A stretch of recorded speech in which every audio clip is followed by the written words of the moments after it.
ගායනා කරමු. He will be there with කරුසාමකට කියන ගීතාව.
අපි යාඥා කරමු.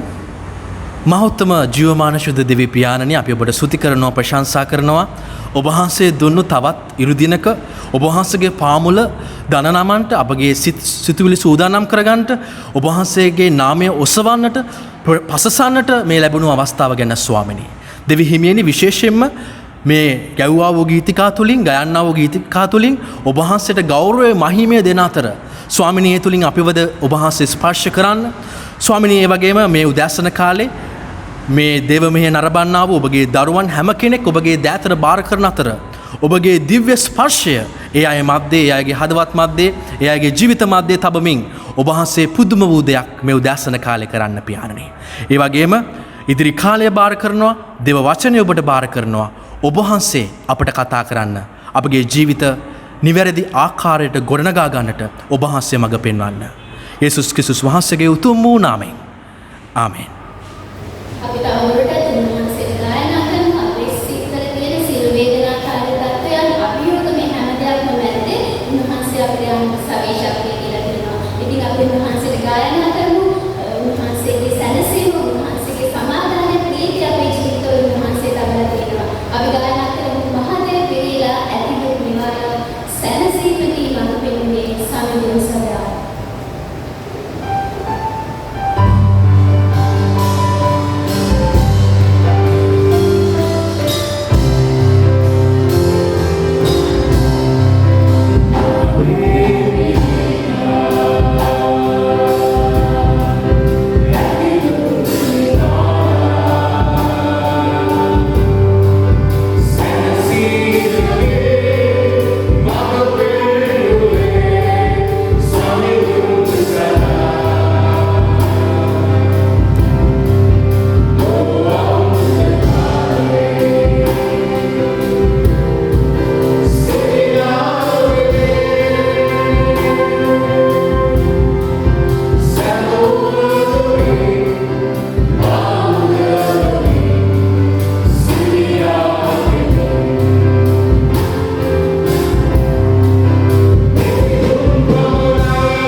ජීවමාන මහෞත්තම දෙවි ස්වාමිනී අපි ඔබට ස්තුති කරනවා ප්‍රශංසා කරනවා නැවත වාරයක් අපි ඔබ වහන්සේගේ පාමුල මෙලෙස රැඳෙන්න ලැබුණු මේ ප්‍රස්තාව නිසා ස්වාමිනී මේ ගීතිකාවලින් එසවි ඔබ වහන්සේගේ නාමයයි ඔබගේ ප්‍රේමයයි ඔබ වහන්සේගේ මහාන් තත්වයයි ස්වාමිනී මේ උදෑසන කාලේ අපගේ ජීවිතවලට ඒ ස්පර්ශය දැනෙන්නට සලස්වපු නිසා අපි ඔබට අනේක වාරයක් ස්තුති කරනවා ප්‍රශංසා කරනවා සභා පවුලේ නොයෙකුත් ආකාරයෙන් වේදනා තුලින් රෝගීව යන්නා වූ හැම කෙනෙක් ඔබගේ දෑතට බාර කරන අතර ඔසවන අතර ස්වාමිනී දෙවි හිමියනි ඔබගේ පිහිට උපකාරය සුවය සමාදානය ඒ ජීවිත මැද්දේ ඔබ වහන්සේ තබමින් ඔබ වහන්සේ ඒ අයගේ ජීවිතවලට අලුත් බලාපොරොත්තුවක් මේ උදෑසන කාලේ ඔබ ලබා දී ඇති නිසා අපි ඔබට ස්තුති කරනවා ස්වාමිනී.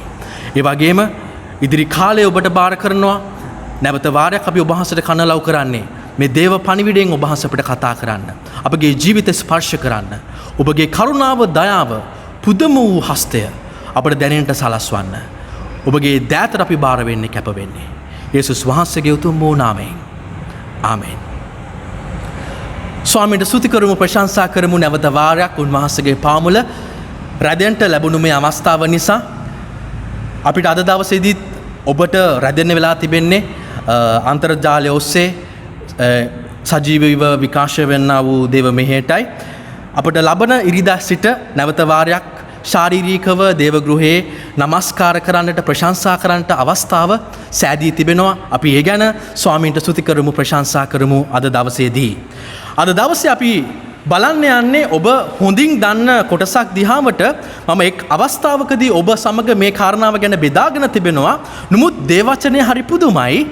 දේවචනය අපට සිය පාරක් එකම කාරණයකට අවධානය යොමු කරත් එම කාරණාවෙන් කාරණාවට ස්වාමින් වහන්සේ අලුත් බලාපොරොත්තු අලුත් එළිදරව් අපගේ ජීවිතයට කතා කරන්නා වූ කාරණා එයින් අපිට මඟ පෙන්වනවා.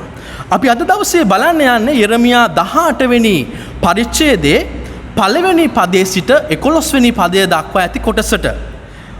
ඔබ මේ මොහොතේදී ඔබ ගාව බයිබල් තිබෙනවා ඇති. ඒ පෙරලා ගන්න අපි අවධානය යොමු කරමු මෙම කොටසට. දැන් මේ යෙරමියා කියන්නේ කවුද? යෙරමියා කියන්නේ කවුද? යෙරමියා කියන්නේ හිල්කියා නැමැති පූජකයාගේ පුත්‍රයා. ඔහුට තිබුණේ පූජක පෙළපතක්, පූජක පසුබිමක්. නමුත් දෙවියන් වහන්සේ ඒ පෙළපතට එහයින් ගිහිල්ලා දෙවියන් වහන්සේ පුදුමාකාරයෙන් යෙරමියාව කැඳවනවා දෙවියන් වහන්සේගේ අනාගත වක්තෘවරයෙක් වන පිණිස. ඔබ යෙරමියා පළවෙනි පරිච්ඡේදයේ දිහාවට ඔබ අවධානය යොමු කරන්න. අපිට මේ කොටසේ තවත් ආකාරයෙන් අපිට මුණ ගැහෙනවා මේ කුම්භකාරය. අපි බලන්නේ කුම්භකාරයා සහ මැටි සම්බන්ධව කොටස. අපි බැලුවොත් එimhe කවුද කුම්භකාරයා කියලා කියන්නේ? මැටි වලින් විවිධ නිර්මාණය කරන අයෙක්. අපි යෙරමියා 18 පළවෙනි පදයේ බලන විට අපිට පේනවා ස්වාමින් වහන්සේගේ වචනය යෙරමියා වෙතට පැමිණ නුඹ නැගිට කුම්භකාරයාගේ ගෙට යන්න. කුම්භකාරයා මම කලිනුත් කිව්වා මැටි වලින් විවිධ භාණ්ඩ නිර්මාණය කරන්නෙක් ලෙස ඔහු හඳුන්වනවා. ඔහු කුම්භකාරයාගේ ගෙදරට ගියාම ඔහු දකිනවා කුම්භකාරයා සකපෝරුවේ වැඩ කරමින් ඉන්නවා. දැන් සකපෝරුව උඩ තමයි මැටි බදුන් නිෂ්පාදනය වෙන්නේ. අතීතයේ ගල් වලින් සකපෝරු තනා තිබුණ බව සඳහන් වෙලා තිබෙනවා. වගේම මේ වනකොට යකඩින් නිර්මාණය වෙලා තිබෙනවා. ඉතින් මේ සකපෝරුව උඩ තමයි මේ නිර්මාණය සිද්ධ වෙන්නේ. 4 වෙනි පදේ මෙලෙස සඳහන් වෙලා තිබෙනවා. ඔබ බලන්න, ඔබ අවධානය යොමු කරන්න. ඔහු සෑදූ මැටි භාජනය කුම්භකාරයාගේ අතේ නරක් වූ කල නැවත ඒක සාදන්ට කුම්භකාරයාට හොඳව පෙනුණු ලෙස ඔහු එයින් වෙන භාජනයක් සෑදුවේය. දැන් බලන්න අපි බැලුවොත් එහෙම කුම්භකාරයෙක් දිහා කුම්භකාරයා ගැන අපි කල්පනා කරොත් එහෙම කුඹල් කරුවගේ අදහසක් තිබෙනවා. ඔහු දන්නවා මම ගන්න මැටි ගුලියෙන් මම මොකද්ද හදන්නේ කියලා. පෙර සැලැස්මක් පෙර දැක්මක් මේ කුම්භකාරයට තියෙනවා. ඉතින් මේ කුම්භකාරයා මැටි ගුලිය අරගෙන මේ මැටි වලින් භාණ්ඩ හදනවා. විවිධ හැඩ දමලා භාණ්ඩ හදනවා. මොකද්ද මෙතන සිද්ධ වෙන්නේ? දෙවියන් වහන්සේ සහ මිනිසයා අතර තිබෙන සම්බන්ධතාවය මෙම කොටසින් මේ අනාගත වක්තෘවරයා අපිට පෙන්වන්න උත්සාහ කරනවා. අපි බැලුවොත් මේ පසුබිමට ඊශ්‍රායෙල් ජාතිය ස්වාමින් වහන්සේ තෝරගත්ත ජනතාවක්. ඔබ බැලුවොත් එහෙම දිගින් දිගටම දෙවියන් වහන්සේ පුදුම ප්‍රේමයක් දක්වලා කැඳවගත්ත තෝරගත්ත සෙනගක්. මේ ඊශ්‍රායෙල් ජාතියටත් ඒ මිනිසයන්ටත් පෙර සැලැස්මක් තිබුණා දෙවියන් වහන්සේගේ හදවතේ. දෙවියන් වහන්සේගේ හදවතේ පෙර සැලැස්මක් තිබුණා. ඉතින් බොහෝ වෙලාවට ඊශ්‍රායෙල් සෙනග සමහරක් අවස්ථාවන් වලදී මේ ස්වාමින් වහන්සේ ඉදිරියේ පිළිකුල් ක්‍රියාවන් වලට ප්‍රමුඛතාවයක් දැක්වුවා. අන් දෙවිවරු නමස්කාරය කළා. ඒ හැම අවස්ථාවකම එම පිළිකුල් කම් නිසා ඊශ්‍රායෙල් ජාතියට වන්දි ගෙවන්න සිද්ධ වුණා. වන්දි ගෙවන්න සිද්ධ වුණා. ඒ ඔවුන්ගේ තිබුණු පාපිෂ්ඨකම නිසා දෙවියන් වහන්සේ අච්චර හොඳ කැඳවීමක් මේ මිනිසයන්ට දීලා තිබුණත් ඔවුන් කැමති පව් කරන්න. තමන් අදහගත්ත තැනන් වහන්සේ කවුද කියලා ඔවුන් දන්නේ නැහැ. ඔවුන් කැමති පිළිමයක් එක්ක ගනුදෙනු කරන්නට. ඉතින් මේ පිළිම වන්දනාව රූප වන්දනාව නිසා ඔවුන් අහකට ගියා. ඒ හැම වෙලාවෙම ඊශ්‍රායෙල් ජාතියට වන්දි ගෙවන්න සිද්ධ වුණා. හැබැයි ඔවුන් තේරුම් ගත්තම තමන් ඉන්නේ වැරදි තැනක කියලා තමන්ගේ පාපය ගැන ඔවුන් සිහිවීමක් කරාම ඔවුන් පසුතැවෙන විට දෙවියන් වහන්සේගේ හස්තය ඔවුන් සමග තිබෙන්නට තිබුණ අවස්ථාව අපිට මුණ ගැහෙනවා දේව වචනෙන්. බලන්න උන්වහන්සේගේ සෙනග උන්වහන්සේගේ අතෙහි තිබෙන මැටි පිඩක් ලෙස මෙහි දක්වා තිබෙනවා. දැන් පොඩ්ඩක් කල්පනා කරලා බලන්න මෙහිදී කුම්භකාරයා සාධන භාජනය කුම්භකාරයාගේ අතේම නරක් වෙනවා. තමන් භාණ්ඩයක් හදනවා. ඒ භාණ්ඩය කුම්භකාරයාගේ අතේම නරක් වෙනවා. දැන් කුම්භකාරයා සැදූ මේ මැටි භාජනය නරක් වන්නට හේතුව මොකක්ද? කුම්භකාරයාගේ වරදක්ද? එහෙම නැත්නම් සකපෝරිය වරදක්ද? එහෙම නැත්තං අපිට හිතන්න තියෙන තව දෙයයි. කුම්භකාරට වරදින්නේ නැහැ.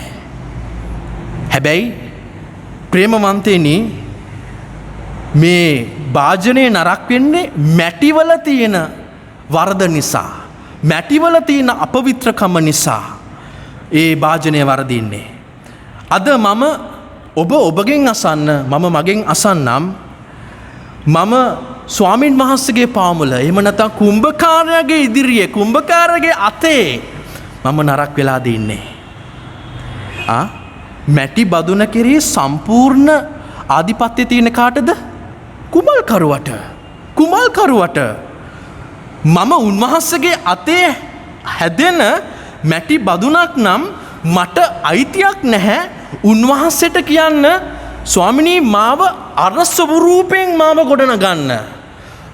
මාව ස්වාමිනී අරයා ඉන්නේ මේ ස්වරූපයෙන් මාව ඒ විදිහට ගොඩනගන්න කියලා මට අයිතියක් නැහැ කුම්භකාරයට අණ දෙන්න.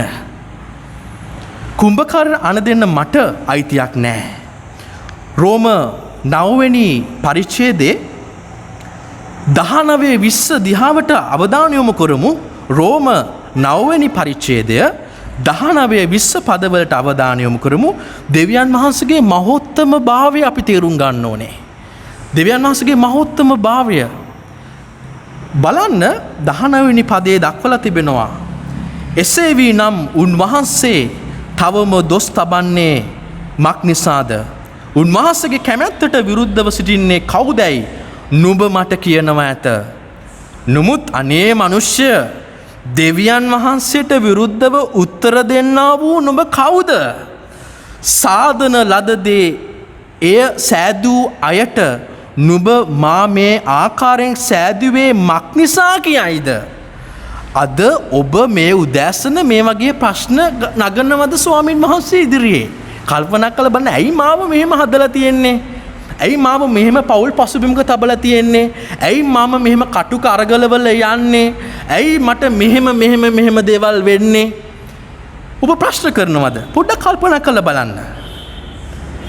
දැන් අපි 21 වෙනි පදයත් මම කියවන්න. 21 වෙනි පදය. රෝම 9 21 වෙනි පදය. එක මැටි පිඩෙන් එක් භාජනයක් ගෞරවය පිණිසත් අනිකක් අගෞරවය පිණිසත් සාදන්ට කුම්භකාරයාට මැටි කෙරෙහි බලය නැද්ද? අපි දැනගත යුතු දෙයක් මෙතන උගන්වනවා. පවුල්තුමා පෙන්නනවා. කුම්භකාරයා මැටි ගුලියෙන් අලංකාරය සඳහාත් බදුන් හදනවා. ඒ වගේම එච්චර අලංකාර නැති අපි අර කුස්සියේ පාවිච්චි කරන්නේ, මුළු තැන්ගෙහි පාවිච්චි කරන්නේ, ඒ වගේ බදුනුත් හදනවා. දැන් හරියට කල්පනා කරලා බලන්න, හරියට නිකන් මල් බදුනකුයි කෑම පිසින බදුනකුයි ඉතින් ඒ රූපක දෙක ඔබ ගන්න. අපිට අයිතියක් නැහැ අපිව හදපු මැවුම් කරුව විවේචනය කරන්නට. උන්වහන්සේ මහෝත්තම දෙවියන් වහන්සේ. උන්වහන්සේ මහෝත්තම දෙවියන් වහන්සේ. මට අයිතියක් නැහැ උන්වහන්සේගේ අතේ හැදෙනවා නම්, අතේ ගොඩනැගෙනවා නම් මට අයිතියක් නැහැ මැවුම් කරුවෝ විවේචනය කරන්නට. මොකද මම මැටි නිසා. මම මැටි ගොලියක්. ඒක අපි තේරුම් ගන්න ඕනේ. උන්වහන්සේ දෙන හැඩයට නැඹුරු වෙන්න අපි ඉගෙන ගන්න ඕනේ. ඔබ බලන්න තව දෙයක්. උන්වහන්සේ අපේ ජීවිතයට දුන්නු හැඩතල දෙන හැඩතල උන්වහන්සේ දෙන ඒවා. ඒවා මතක කරන්නත් එපා. බදුන්වල හැඩතල වෙනස් වගේ අද ඔබ මේ අසන ඔබ හැම කෙනාගේම ජීවිතවල තියෙන හැඩතල අලංකාරය ඒ හැම දෙයක්ම ඔබ යන මාර්ගයේ හැම දෙයක්ම උන්වහන්සේගේ කැමැත්ත අනුව උන්වහන්සේ ඉටු කරන දේවල්. ඉතින් අපි හරි වැදගත් සුවිශේෂී වූ සෙනගක්. අපි හරි ආශිර්වාදලත් සෙනගක්. මම නැවත වාරයක් ඉරමියා 18:4 කියවන්නම්. ඔහු සෑදූ මැටි භාජනය කුම්භකාරයාගේ අතේ නරක් වූ කල නැවත ඒක සාදන්ට කුම්භකාරයාට හොඳව පෙනුණු ලෙස ඔහු එයින් වෙන භාජනයක් සෑදුවේය. මිනිසයා මේ මැටිගුලිය එහෙම නැත්නම් මේ භාජනය කුම්භකාරයාගේ අතේ නරක් වුණා මේ වෙලාවේ. මොකද මැටිවල තිබුණු වරදක් නිසා. දැන් නැවත වාරයක් මේ කුම්භකාරයා උත්සාහ කරනවා ඒ වැරදිච්ච තැනින් වැරදිච්ච දෙයින් අලුත් දෙයක් හදන්න, වෙනස් දෙයක් හදන්න. ඉතින් ප්‍රේමවන්ත අයවලුනේ අපි හැම උදෑසනකම පසුතැවීම ගැන අපේ අඩුපාඩුකම් ගැන හිතන එක වරදක් නෑ. මොකද අපි හැමෝටම අඩුපාඩුකම් තියෙන සෙනගක්. අපි හැමෝටම විවිධ වූ අඩුපාඩුකම් තියෙනවා. හැබැයි අපි සිතිය යුතු දේවන්නේ අඩුපාඩුකම් එක්ක අපි යනවා. හැබැයි ස්වාමීන් වහන්සේගේ වචනේ අපේ ජීවිතවලට එළිදරව් වෙනකොට අපි තුල තියෙන අපි හේතු ගන්නවා අපේ තියෙන පාපය, අපි හේතු ගන්නවා අපේ තියෙන අඩුපාඩුකම්, අපි ගොඩ නැගෙනවා ඒත් එක්ක. ඒක තමයි වෙන්න ඕන. ඉතින් ස්වාමින් වහන්සේගේ අභියස මගේ ජීවිතේ ඔබේ ජීවිතේ එතුමන් ඉදිරියේ මේ උදෑසන කාලේ මම මෙහෙම වචනයක් පාවිච්චි කරන්නම්, නරක් වෙලා නම් තියෙන්නේ උන්වහන්සේගේ අතේ. ඔබට දැනෙනවා අයියෝ මගේ ජීවිතෙන් දැන් වැඩක් නැහනේ. නරක් වෙලා තියෙනවානේ. ඔබට දැනෙනවා ඇති. හැබැයි මේ උදෑසන බලාපොරොත්තුවක් තියෙනවා ඔබට මට. නරක් වෙච්ච දෙයින් ස්වාමීන් වහන්සේට අලුත් දෙයක් කරන්න පුළුවන්.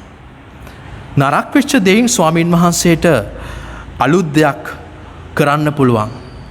වැඩකට නැතුව ඉන්න ඔබව ලෝකේ පෞකාරයන් ලෙස හංවඩු ගහන මිනිසයාට දෙවියන් වහන්සේ මිනිසයාටත් දෙවියන් වහන්සේ ඉදිරියේ අනර්ග සැලැස්මක්, අනර්ග කැමැත්තක් තියෙනවා. හැබැයි තීරණයක් ගන්න තියෙනවා. පසුතැවෙන්න අවශ්‍යයි. තමන්ගේ පාපය අවබෝධ කරගන්න අවශ්‍යයි. තමන්ගේ අධර්මිෂ්ඨකම් තේරුම් ගන්න අවශ්‍යයි. මොකද උන්වහන්සේ මහෝත්තම දෙවියන් වහන්සේ මගේ අඩුපාඩුකම් ගණනාවක් තිබෙනවා. මම ඒවා එකින් එක මම ගොඩනගා ගන්නකොට මම එකින් එක ස්වාමින් වහන්සේට බාර දීලා මම ගොඩනගෙන විට අර උන්වහන්සේට කැමැති බදුන උන්වහන්සේගේ අතේ නිර්මාණය වේවි. බලන්න උන්වහන්සේට අනිත් පැත්තෙන් ඔබ ගැන තිබිච්ච මුල් සැලසුම් ඉෂ්ට නැති වුණාට ඔබ සමහරකට මේ අද දවසේ කනස්සල්ලෙන් ඉන්නෝ ඇති සමහරක් දෙනෙක්. මම හිතුවා මේක දෙවියන් වහන්සේගෙන් කියලා. මේක හරි ගියේ නෑ මේ දේ. කනගාටු වෙන්න එපා. කනගාටු වෙන්න එපා. ඒක දෙවිදුන් ඉදිරියේ, දෙවිදුන් ගැස් ඉදිරියේ ප්‍රසන්න වූ දෙයක් බවට පත්වේවි ඔබට ඉදිරි කාලේ. යහපත්ම දේ ඔබගේ ජීවිතය තුළ ඉටු වේවි.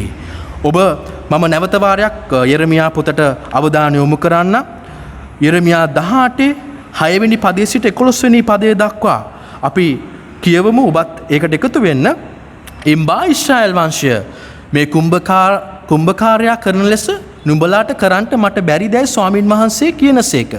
එම්බා ඊශ්‍රායල් වංශය කුම්භකාරයාගේ අතෙහි තිබෙන මැටි මෙන් නුඹලා මාගේ අතෙහි සිටින්නහුය. මේක හොඳට අහගන්න.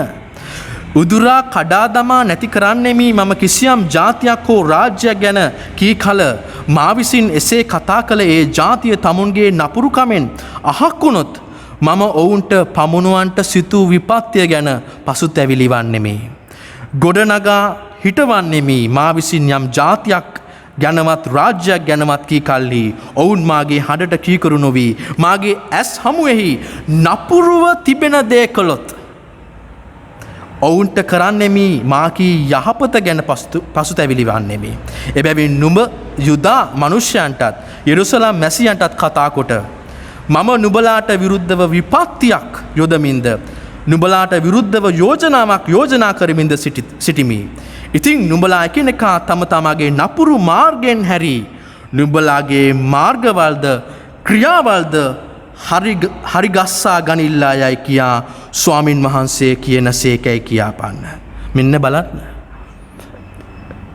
අපේ ජීවිත අපි හරිගස්සා ගමු ප්‍රේමවන්තයෝලුනි. අපි යන්න වූ මාර්ගය අපි හරිගස්සා ගනිමු. මොකද උන්වහන්සේ මේ ස්ථානයේ බලන්න දිගින් දිගටම කියන්නේ නපුරු මාර්ගෙන් හැරෙන්න, නපුරු මාර්ගෙන් ඉවත් වෙන්න, නපුරු මාර්ගෙන් ඉවතට යන්න. අපේ නුඹේ ක්‍රියාවන් හරිගස්ස ගන්න. තමුන් තෝරගත්ත සෙනග ගොඩ නැගෙන්නට, ගොඩ නගා ගන්නට අවස්ථාවක් දුන්නා. ගොඩ නගා ගන්නට අවස්ථාවක් දුන්නා. ඊශ්‍රායල් සෙනග එම අවස්ථාව පිළිගත්තේ නැහැ. මේ අවස්ථාවක් දෙනෝ දෙවියන් වහන්සේ පසුතැවිලා හැරෙන්න, නුඹේ ක්‍රියාවන් හරිගස්ස ගන්න, නැවත හරි මාර්ගයට එන්න. ඒ අය එක පිළිගත්තේ නැහැ. එම නිසාම නොබෝ දිනකින් ඒ අයට වහල්කමට යන්න සිද්ධ වෙනවා බබිලෝනියේ. ඉතින් ප්‍රේමවන්ත අයවලුනි, අපිට මේ කොටස ඉතා බයිබලයේ එන හැම දේව වචනය කොටසක්ම ඉතා ලස්සනයි, ඉතා අලංකාරයි. අද දවසේදීත් ඔබ මම තීරණයක් කරොත් මම කුඹල්කරුගේ අතට මම බාර වෙනවා. හැබැයි බාර වෙලා මම ඔබට නැවත වාරයක් කියන්නේ හැඩතල දාන්න ඕනේ කොහොමද කියලා උන්වහන්සේට කියන්න එපා. වාජනේ හැදෙන්න ඕන විදිය දන්නේ උන්වහන්සේ. මම ඔබ මැටි ගුලියක් විතරයි. මේ උදෑසන කාලේ ඔබගේ ජීවිතය උන්වහන්සේට බාර දෙන්න.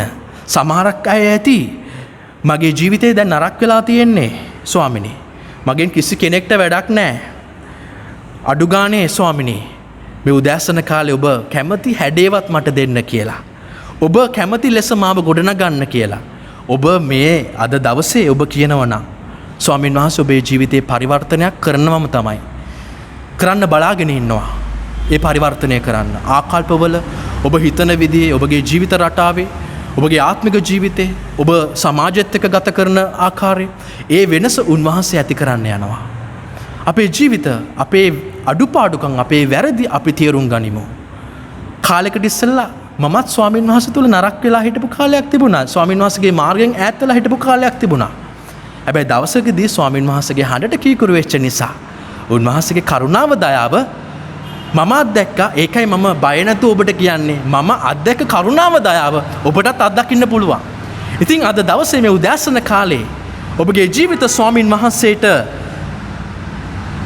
කැප කරන්න, වැය කරන්න උන්වහන්සේ වෙනුවෙන්, වැය කරන්න උන්වහන්සේ වෙනුවෙන්, කැප කරන්න උන්වහන්සේ වෙනුවෙන්.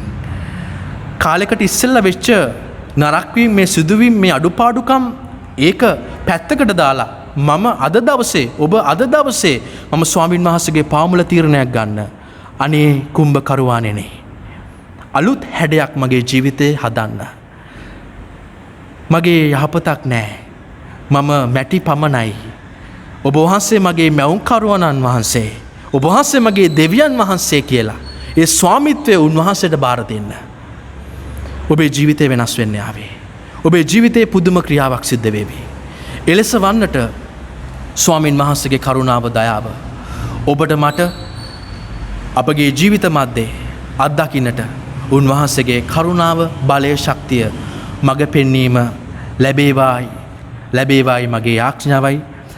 ඔබ නමස්කාරයෙන් ඔය ආකාරයෙන්ම රැඳෙන්න.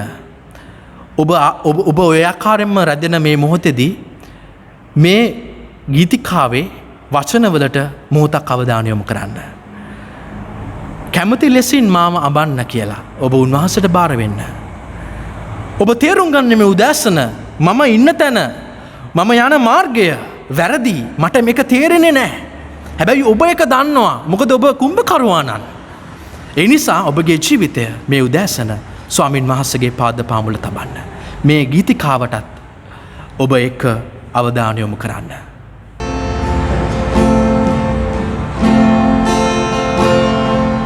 කැමති ලෙසින් අඹනු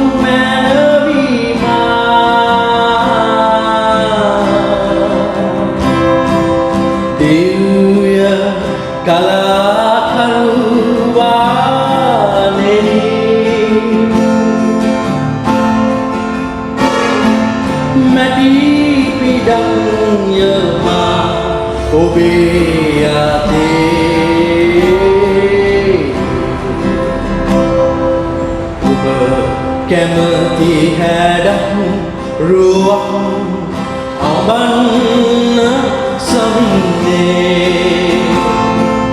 මම නොදනිමි ඔබේ සිතේ තිබෙන මගේ හැඩේ මට නොහැගේ උතුම් අභිමත සැලසුම් ඔබගේ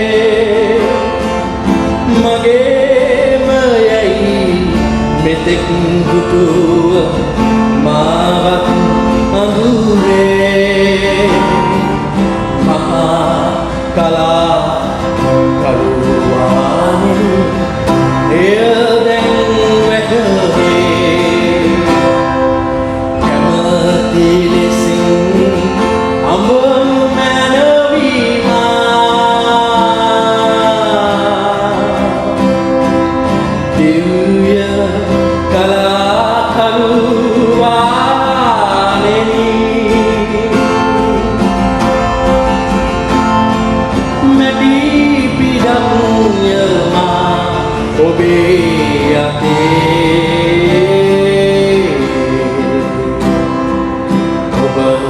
කැමති හැඩක් රුවක් අඹන්න සමින්නේ ස්වාමිනේ මේ උදෑසන කාලේ අපි ඔබ වහන්සේගේ පාමුල රැඳෙන අතරද මෙහිමියේ යමෙක් මුළු හදවතින් මුළු සිතින් ඔබ වහන්සේව සොයනවාද ඒ අයගේ ජීවිත නැවත වහයක් පුදුම වූ දෙයක් අලුත් නොවූ දෙයක් නැවුම් වූ දෙයක් ඒ ජීවිත මාර්ගය ඔබ වහන්සේ ඉටු කරන නිසා අපි ඔබට සුති කරනවා. ඔබ වහන්සේ ඒ හැම දෙනාට ආශිර්වාද කරන්න. ඔබ මඟ පෙන්වන්න. යේසුස් වහන්සේගේ උතුම් වූ නාමයෙන්. ආමේන්.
අපි අනුග්‍රහයට හිස නමමු.